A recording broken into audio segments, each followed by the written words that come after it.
What's up, everybody? I go by the name of Domo. And I go by the name of Yoshiko. We sit with entrepreneurs and artists across disciplines to share their stories, insight, and gems. Their journey will inspire you to think about community and your own narrative, how it shapes who you are, and what your legacy will be. You're listening to No Blueprint. No Blueprint. No Blueprint. No Blueprint. You are listening to No Blueprint. If your life were a movie or a book, what would the title be?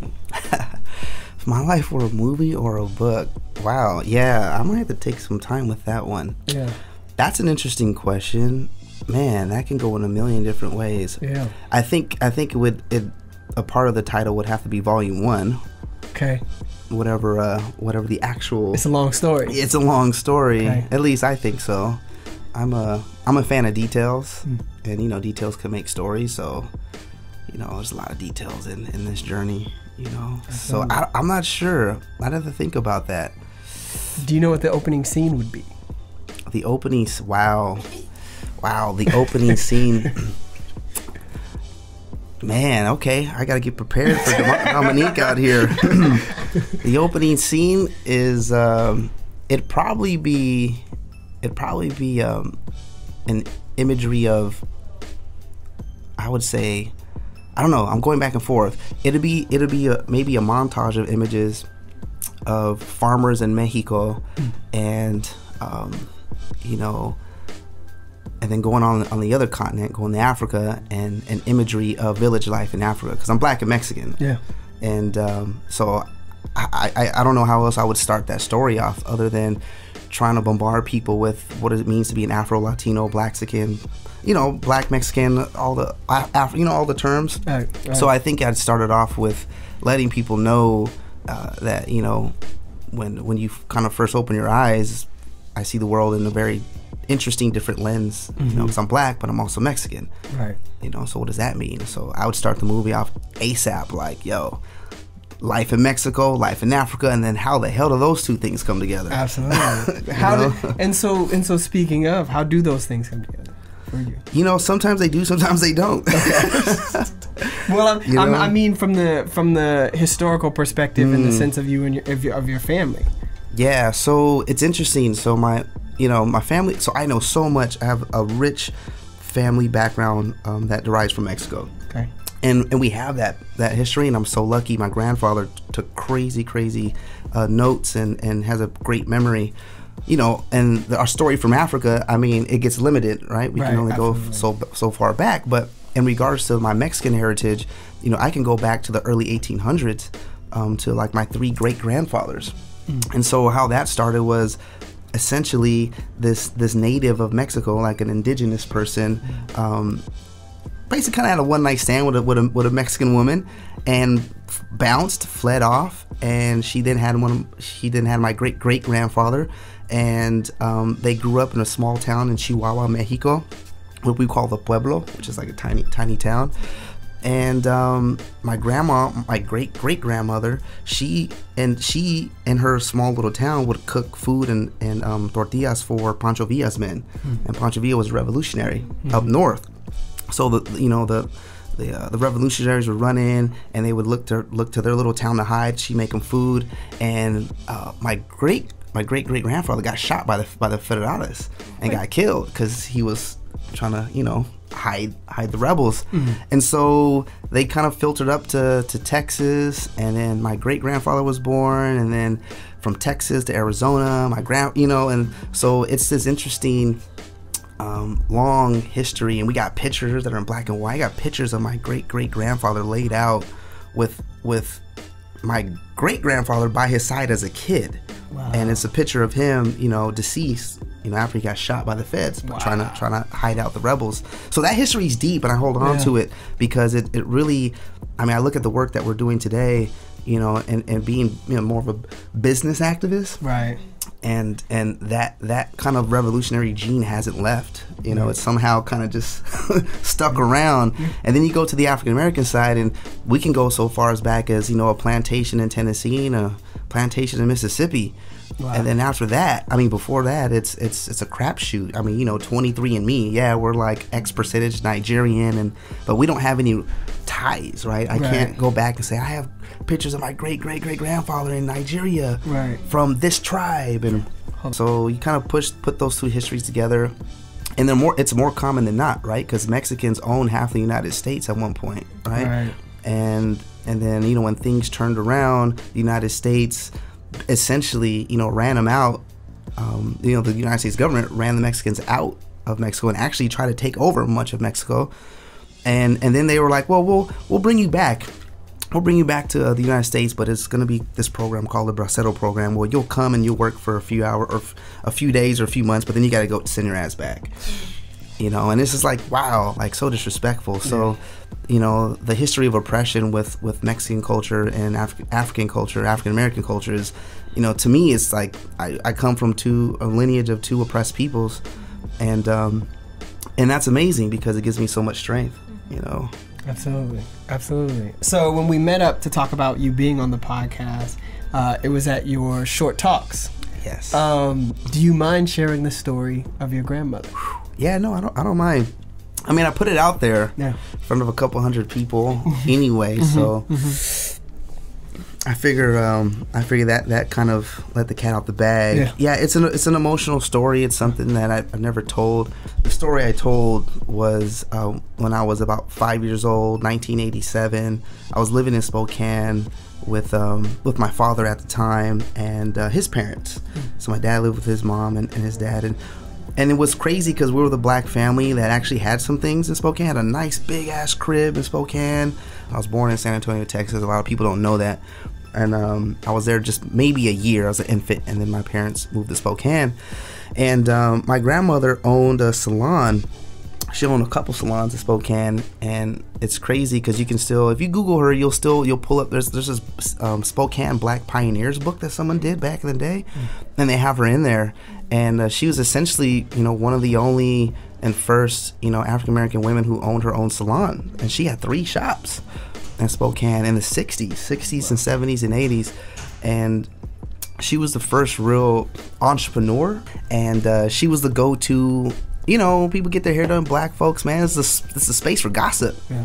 So a lot of the black community in Spokane really filtered through her shop, and she first started at home. She did people's hair at the house, and then she grew and got a couple shops, and it ended up being 3 shops. She closed down 1 and had 2 on East Sprague Street. Still debating about getting a tattoo on East Sprague, but so it's like so I'll just tell the story, and I left out a lot of details in the art talk because I was already talking hella long, and so I was just like, oh man, let me just try to condense this story as much as possible. But essentially, it was one of my first memories, and I remember waking up. I was sleeping on the couch in the living room, and I wake up, and there was tons of my family members sitting in front of me. And actually, back up before that, my granddaddy asked me to call your grandmommy, and he dialed the phone for me. And I remember in one of those, one of the rotary phones. Yeah. And I remember he was like, call your grandma, she should be home by now. And I get this beep, beep, beep. Granddaddy, no, she's not picking up. Called her a couple times. I go to sleep, wake up, and my granddaddy, my dad, my aunt, her husband, my cousin, just my family was just sitting on the couch, and they were all looking at me. And I remember getting up and not knowing what was going on. And I remember, I think it was my auntie. She was trying to verbalize what had happened, and my Uncle BB just kind of blurted out, your grandmommy's dead. And my auntie hit him like, BB, don't say it like that. And it's one of those vivid memories, and I still don't know what that means. And the next morning, we go to her barbershop or her salon on East Sprague, and my dad walks me up the steps, the concrete steps, and this mini patio to the right, steel door, and you walk in, and I just remember seeing a trail of blood. And you look to your right, and there's her kind of hair stools, the hair dryers, and then there's a hallway. And I just remember seeing this trail of blood, and I just started crying. I didn't really know what it was. And fast forward, you know, it was like a big blur, and all of a sudden we're at the funeral, and you know, my dad's holding me on his arms, and we walk up to her casket. It was an open casket, and I remember seeing her lay there, and you know, 5, right? And I'm just staring down, and I just remember turning away, like crying, like just immediate, just turning away crying. But before I did that, like I just felt something from her jump into me. It was it was one of those weird things. Like, I can't really explain it.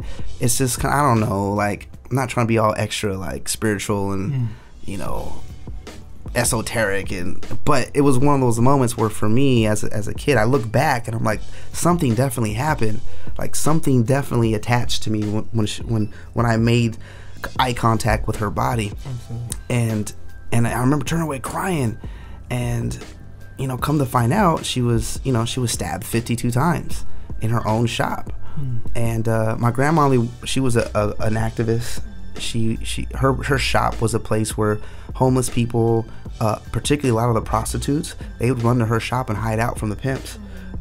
And homeless people would come and seek some type of solace or a little bit of food or something. And so her space was a really welcoming space for the most neglected people in Spokane.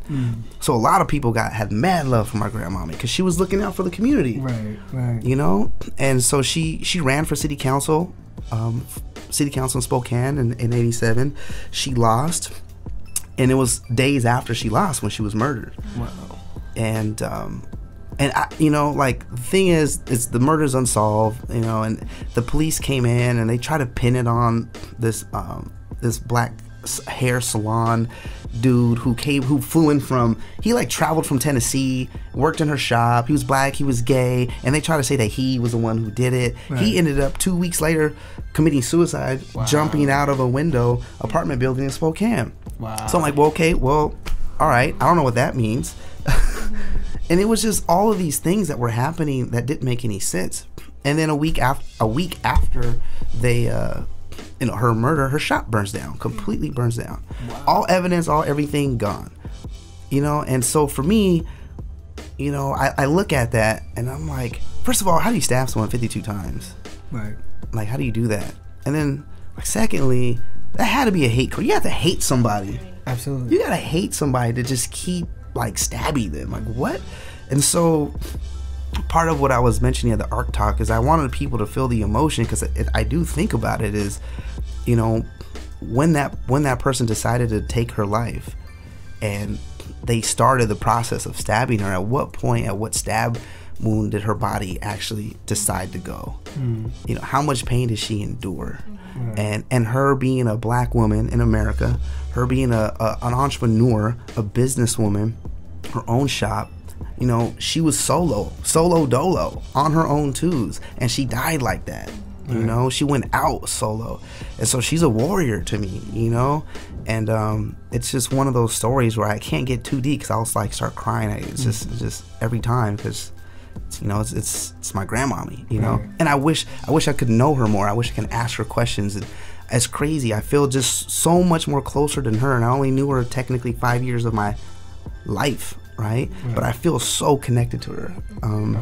I feel her presence every single day, you know. And so that's a part of the driver, is knowing that if she can go through that and make the mark. And here's what's crazy is, so after, you know, she passed and the shop burns down and all this drama, they have this funeral for her, and there's this picture that was in the like Spokane Times or something, and it was a packed house. It was flooded. It was this picture of people there was too many people. The church couldn't even hold all the people, and it was a big church. It wasn't like a tiny church. I think it was Calvary in Spokane, and it was just floods of people outside. And you know, the governor even quoted, I forget his first name, but the governor's name at the time was Gardner. His last name was Gardner. And he quoted, Sarah Gardner was a pillar in the community, and this and that. It's just a tragic loss. I'm like, why is the governor commenting on a murder in Spokane? Like, how did he know my grandmommy? So I don't even know what she had her hands in, right? Like, I don't even know the extent of work she was actually doing. So it's a big motivator and driver for me. If she was able to accomplish that and get through that severe pain, I carry that pain as motivation. you know, and so I never forget, you know, like it, I don't know, it just, it's one of those things where, because that happened, it's like I've had everything taken from me, you know.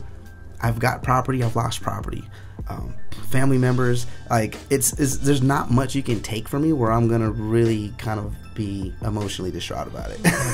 Absolutely. Because the pain tolerance is so high that I'm like, yo, well, we're just gonna have to deal with this. Absolutely. You know, so I'm ready for war, basically. Right. Well, first of all, yes, absolutely. I'm ready for war. Absolutely. Thank you so much for even sharing this story. No, I appreciate a space to share. That's honestly, man, you creating a space to share is really, really important. Absolutely. So I really value and appreciate the work that you all are doing to create space for us as people of color to even share this. You know, it's medicating and self-healing, you know, and so I'm really thankful for the opportunity. So we're thankful. Goes both ways. And so what did your parents do for a living? Let's see. So my biological mother, and I say that because she's my biological mother. That's a whole. That's why I said it's a volume. The book is a volume. That's a whole other situation. This might be a part 2 podcast. Oh man, how much do I want to release on this one, man? So my dad's been in banking for over, I think, 30 years. Okay. He started out in banking as a young early 20s, and he stayed in it, and he's like a VP for Wells Fargo, works from home. He's a project manager. Okay. And you know, handles a lot of back end things for Wells Fargo. Okay. And my mother, not my biological mother, but my mother, my stepmother is what I say. I call her my mother because she really stepped up and took care of me from 14 to 18 until now, 14 to 35. Right. She's been there, been a support pillar. Yeah. She's an entrepreneur. She owns her own interior design company. Nice. And now she works for the company. She works for Onpoint Real Estate. Nice. And she's our accounts manager and manages all the money and budgeting for the HOAs that we manage. And she holds down the crib, you know, holds us down. Yeah, I mean, that was the whole point. I wanted to start a family business. And then my biological mother, I think she's working at Knox Berry Farm. Okay. In LA. Okay. Okay. Like I said, that's maybe podcast number 2. Yes. Where did you spend your formative years, high school? So I moved up to Seattle in '97. So I started high school here in Seattle at Kennedy Catholic. Okay. So I grew up in LA. So essentially from 80 I moved down to LA right after my grandmommy got killed. So 87, 88 till 97, okay, I lived in LA. And that's kind of the cloth where I got cut from. I like to say. And so I grew up with my grandparents in LA, and grew up with my biological mother and her ex-husband at the time, and things really went south. 80s baby, man, that crack epidemic hit real hard. She was into all other things, and so we were fortunate enough that she gave me and my sister to my grandparents, and so we grew up with my grandparents in LA. I grew up in Southgate, California. Shout out to Southgate. It's the barrio in South Central. So South Central is, people know it as primarily African-American black neighborhood, but Southgate is this tiny little town of 100,000 people that's puro Latino. Okay. Ain't none but Mexicans, Salvadorians, Hondurans, like there's little Mexico, honestly. Okay. And then you have this like black and Mexican kid growing up trying to figure his way out, which is also an interesting situation. But I went to public school and got that good old public education. In the 90s. Got that good old public education, got the blacktop. Yeah. I was getting in fights almost every day because I was black. Because a lot of Mexicans and black folks in LA, they weren't vibing. I mean, crabs in a barrel mentality. Right. And so I don't know that. I'm just whatever. I got dropped off here. Man, I just got dropped off. And what's cool about it is I thought I was Mexican growing up because my grandparents were Mexican. Our Christmases were tamales and rice and beans and birthdays and quinceañeras and parties, ranchero music. So I was Mexican, man. I had a pocket comb. I combed my hair back. Like, I was Mexican. So, but when I would go out to school, I'd get treated like I was black, right? I didn't know that I was getting treated like that. So I had a couple Mexican homies, man, who looked after me because, man, cats just wanted to beat me up just because I was black. And then my dad was like, look, we're going to try this Catholic school thing out. If you don't like it, maybe look at Mount Rainier or something like that. And, I got in my first couple days at Kennedy Catholic, and I was like, what the hell is this? Reprogrammed. The hallways were empty during class. You had to ask to go to the bathroom. Orderly. Right. Right. I was tripping out. People had like name brand things. Like I remember it was the first time I learned about polo. 97 freshman year of high school. Every one of these little white kids had all this the polo thing. The horse, the dude on the horse. I'm like, who's this dude on the horse? And why is everybody? That's polo. And I'm like, polo. I'm used to Nike and shoe Nikes. Like. So I got exposed. Tommy Hilfiger, I didn't know what that was. Like, but I went to school with these privileged kids who had access. Yeah.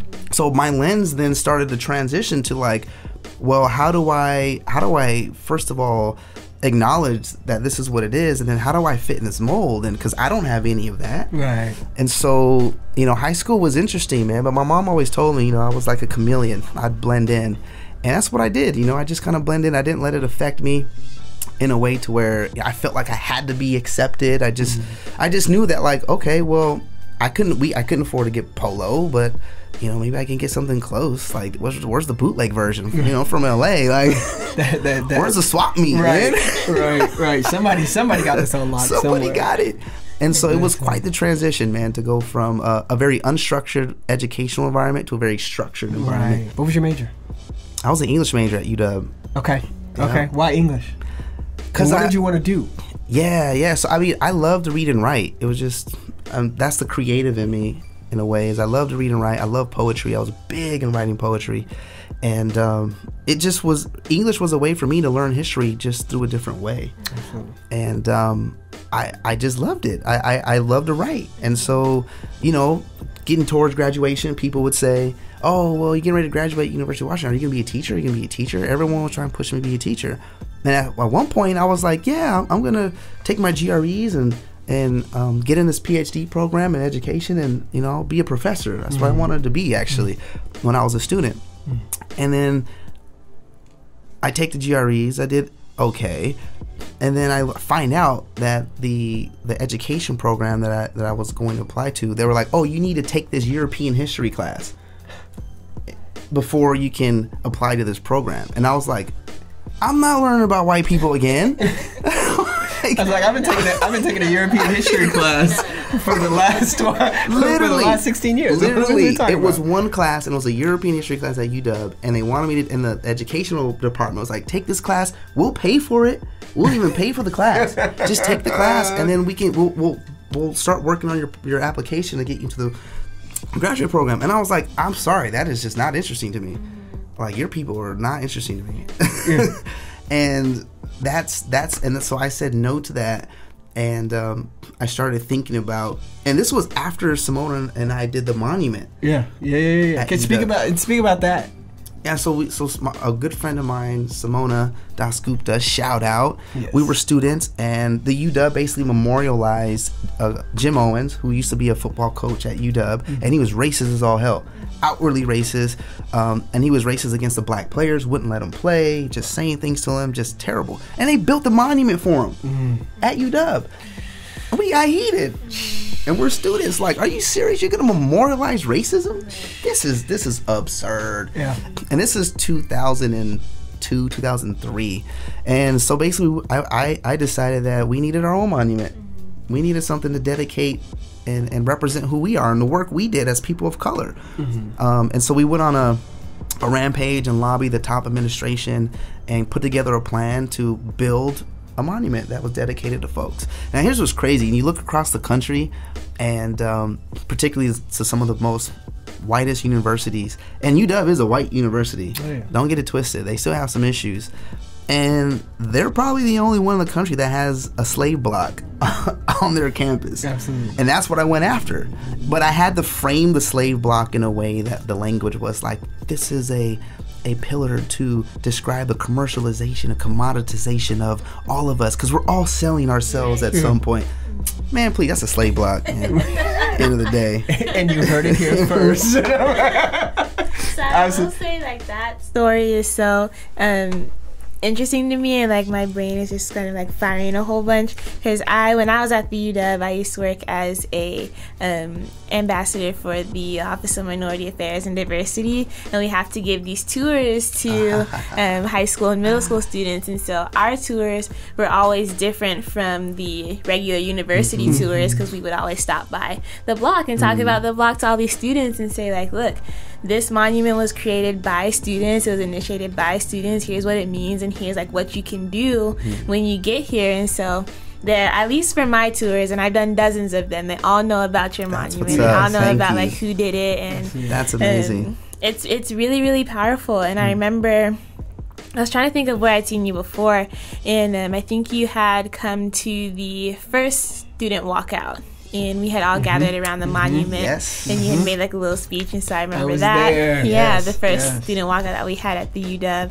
and then just like continuing on, like I used to write for the student newspaper, and so I wrote about the monument a whole bunch. So it's like coming full circle for me to be next to the person who like created it. You That's know? amazing. We never knew it would have that type of impact or reverberations, right? We weren't thinking people are going to do tours here, and people are going to be able.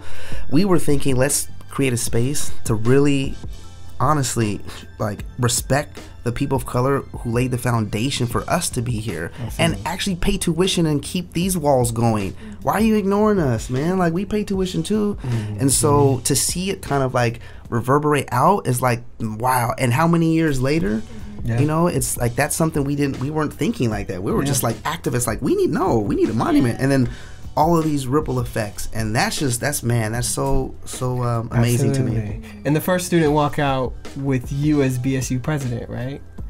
Yes. Okay. I was going to say, the first student walkout probably happened a long time ago. Emil might have been there. Right. He was at that one and the 2016 exactly. one. Emil was like, I've been to all of them. He's like, what you mean that was the first student walkout? That's amazing. Absolutely. You applied to the PhD program? Oh, yeah. So, that's so... I realized that I was an entrepreneur. And I kind of just needed to explore that. Right. And so I did. I explored it, and worked for. So I graduated, and at that time, so it's funny. I worked for the Social Justice Fund right after graduation, and it was an unpaid internship for like 6 months. And so I was still in the work, but I also had an application into Turner Construction to be a project engineer to build buildings. I didn't know what that meant, but I had a connection, and they were like, you should apply, I can help you get a job. And after college, you're like, shoot, I just need some work. Like, I worked at Turner Construction and got my hands in building $100+ million buildings. I didn't know what I was doing at the time, the only brother in the office. And you just get exposed to things, and I just kind of I observe a lot. I spend a lot of time observing. And I realized that I could put a business plan together to be a real estate developer. And I started researching what developers are, what they do, how much money they make. I mean, and the most important thing with me is the wealth that they build and create. Absolutely. They create wealth, right? They take a $8 million piece of land and turn it into $200 million. And I'm like, how the heck do you do that? And I was like, well, I know how to build these things. So I want to be on the other side of it. I want to be the ownership, and I want to provide other people an opportunity to own these things. So that's kind of how it got started, man. And I just put a plan down. A year ended. I worked at Turner for 3.5 years. I would go home after year one, and I kind of figured out, okay, this is an interesting job. I wrote my plan the second year. I write it every day after work, and so I'd go home after 8 to 5 kind of day. I go to my little condo on First Hill, 311 square feet, and I'd pull up the laptop and a little Hennessy on the rocks, and I'd write my plan. And I wrote my business plan, tucked it away. Recession hit, got laid off in 2009, and my parents were like, "What are you gonna do? You gonna get a job?" And I'm like, "I'm gonna pull out this plan and put it to action." And they were like, "So are you gonna get a job?" The recession's hit, like what are you doing? You got a mortgage? And I pulled the plan out, and literally I decided to liquidate the peanuts I had in my little 401k. The little bit that was left over from the recession, because they took all the money from everybody. And then I used that to buy some really fancy and unnecessary business cards, built the website, and then honestly the rest of it I used to take people out to breakfast, lunch, and dinner, because I was like, I need to meet the top tier people in development. If I'm going to do this, I need to meet the best. And that's one of my recommendations to upcoming entrepreneurs or people thinking about it, is like, you have to, if you're gonna start a business or you're really passionate about your industry, you gotta meet the top people in that industry if you want to perform at that level. If not, then don't waste your time. And so I was like, these people they're dictating what's happening. They're dictating city blocks over and over and over.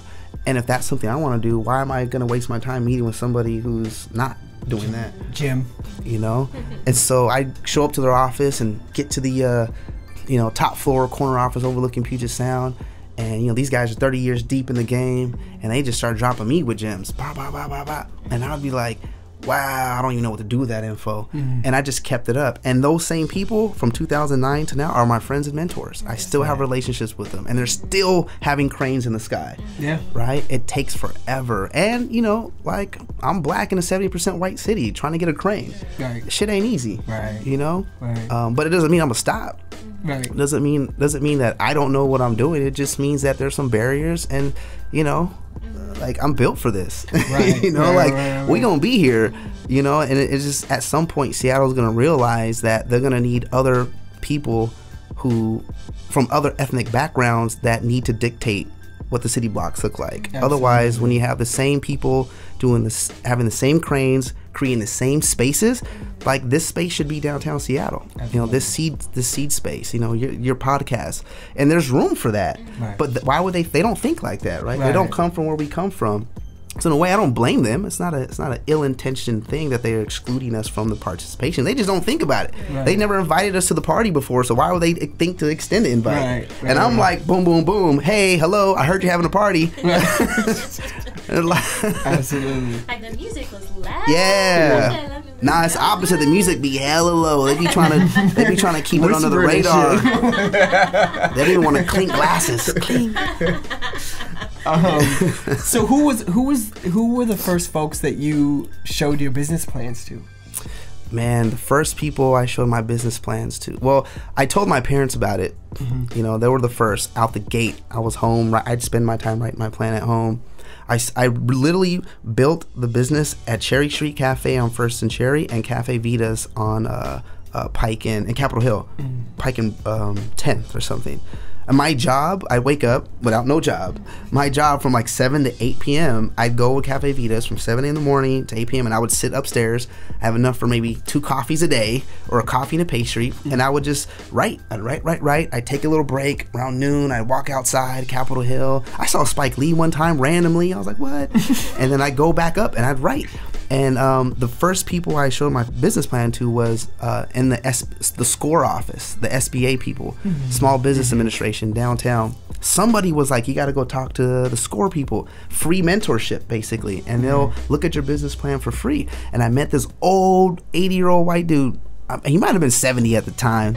His name was Bernard, and they were like, yeah, we'll pair you up with someone similar to your business. And I was in SCORE's office twice a month. And I'd meet with Bernard, and he would just poke holes in my plan, basically. And he's still someone I talk to this day. So I went from SCORE to getting kind of molding my plan. Mind you, as I'm molding my plan, I have several applications out to law school, because the plan in my plan was to get an advanced degree. I knew if I was going to be a real estate developer or a business owner, and I wanted white America to take me seriously, I needed an advanced degree. Or if it was a master's or a PhD or a JD. So I was back at I need to get educated. I applied to several schools, but I knew that I wanted to attend a school in a very economically depressed market because I wanted to buy my first investment property. And I couldn't do that in Seattle. It just didn't have enough ends, for that. And I got accepted to a few schools. And there was, I think, was it Southern and Louisiana, but they had a really strong civil rights program. And I was like, nah, I need something focused more on business. I feel like I got the civil rights thing down, and I'm not trying to practice. I'm not trying to like defend people's civil rights. Not like, I mean, like, I'm just, that's not where I am in the battle. I was trying to like, I need to focus on this business plan. And so I found Western Michigan Cooley Law School in Grand Rapids, Michigan, and their housing market was crazy depressed. And I was like, wow, I can actually buy an investment property here, and I could go to law school. And that was the plan. And I learned so much, man. I mean, I lost tons of money learning from that experience of buying an investment property while being a law student. I was renovating a 2-story duplex, and it was crazy, man. But basically what I did was, and part of the plan was to leverage and use Obama's financial aid money at the time to use that money to buy investment property, because I didn't have the money, right? My parents don't come from ends either. So when I got my financial aid check, I was like, all right, I'm going property shopping. right. Which is like, I would say, I don't know, like, who does that? Lower interest rate though. Lower interest rate. Right. And so I flipped it, but I ended up partnering with a fellow law student who we put our monies together, and we found a duplex, renovated it, and we rented it out, cash flowed it, and we split the cash flow. And that's really how I survived through law school. And I had to pay rent out there in Michigan. I had a condo here in Seattle, and I had to pay half my mortgage because the rental market at that time, 2009, 10, 11, was terrible. So they were only paying half my mortgage. So I had to make sure I compensated for that, and then pay my living expenses and law school expenses in Grand Rapids. So it was a heavy boulder, man. And after you kind of come through that fire, and I'm still here, and the business is still running 9 years later, it's like, yeah, man, I'm built for this. Right. There's nothing you can throw at me that I won't at least find some type of solution to. Absolutely. It may hurt, but at the end of the day, as long as we are implementing the plan, I mean, my business plan is still, we're implementing it, right? It's solid, and so it never stops. So it's one of those things. What if you can go back, I guess 9 or 10 years ago, and give yourself a piece of advice? What piece of advice would you have given yourself? Would you give yourself? Piece of advice I'd give myself. I think I would tell myself that, like, I took a lot of risk, right? I mean, it's heavy risk. Move to a city where no family, no nothing's at, and take your financial aid money and buy investment property. Have a mortgage back in Seattle. There was a lot of risk, and I would have told myself to take even more risk, to be more about it, because the amount of information you learn when you fail or when you stumble you can't beat that experience. And it just prepares you for your next chapter whenever the universe decides to open that up for you. Absolutely. And so for me, it's like, man, I wish I would have went harder in the paint. But looking back, I'm like, I don't know how much harder I could have went.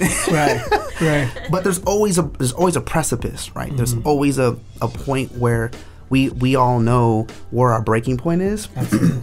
And I always have strived to push myself to where it hurts, where I want to cry. And I remember falling down on my knees, my first year in law school, literally coming home to an empty apartment because I couldn't afford any furniture because all my money's tied up in this investment property and paying for life back in Seattle. And I remember just coming back in my bedroom. I literally had one bed. I had no furniture, and I looked in the mirror, and I just kind of fell on my knees, man. I started crying. And I was like, this is heavy. And I remember looking up at myself, and I was like, fuck that, keep going. And I wrote a check to myself at that time for an amount that I won't state right now, but as my motivation, kind of a thing. So it's I would have told myself to go harder, like make more mistakes, fail early. I'm still striving to make mistakes, not reckless mistakes, but mistakes where you're actually learning something. And it's in the mission and spirit of your goal or your business or your nonprofit or whatever it is. So for me, it's I've learned so much. I gave myself my own personal internship, and I'm still learning. I'm a student of life. So there's a million things I do wrong every day when it comes to running the business.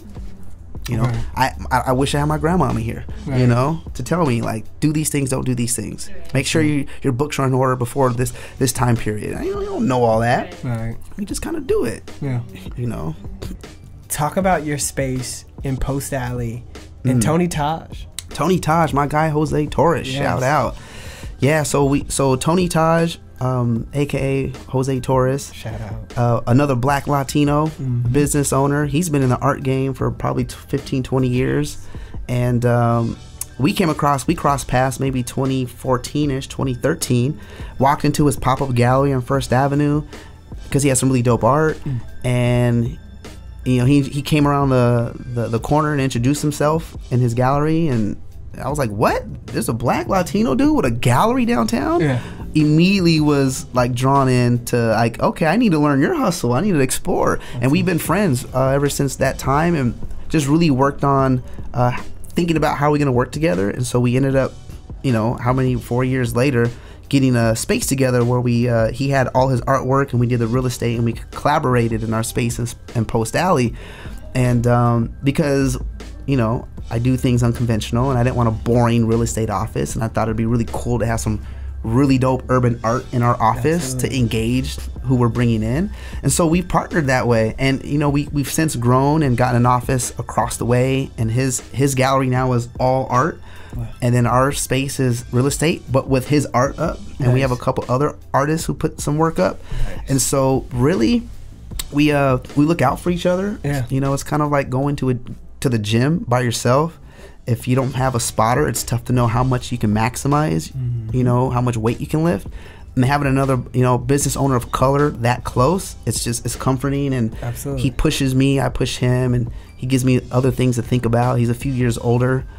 So it's been a great partnership where we just basically parlay art, activism, real estate, you know, all in Post Alley. So we call it what do we call it? We call it Silicon Alley is what we've been calling our Post Alley, because he's heavy into the tech game. Absolutely, he's heavy into the tech game, tech and art, and then we do real estate. So if we really want to create Post Alley as a space where folks of color can kind of pop in and either sit down and do some work or hold some meetings and think about taking over the city. Absolutely. Absolutely. You know?